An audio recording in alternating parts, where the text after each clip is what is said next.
Hello, this is Max, learning Russian idioms and phrases. This is the first video in which I would like to introduce myself, and I'll try to explain why I decided to create this channel. I live in the St. Petersburg, Russia. I'm not a native speaker, so I will do a lot of mistakes, I'm sure in it. So that is the first reason because I decided to create this channel. I will do many mistakes and I'll ask you to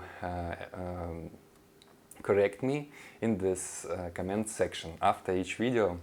Please feel free, that would be really good for me. I will understand what I said wrong and why I said that wrong. That is the first reason because I decided to create the channel, and the second reason is I would like to share the experience of the Russian idioms and Russian language because I think that in these idioms, and I think that called the proverbs, these short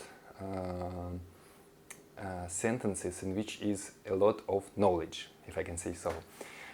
That is the second reason I would like to share this meaning of these idioms and these short phrases we use in our everyday life.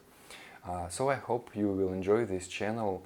Please hit the like button and subscribe because I'll try to do a lot of videos, I hope. Okay, thank you for watching and bye. See you in the next video. In the next video.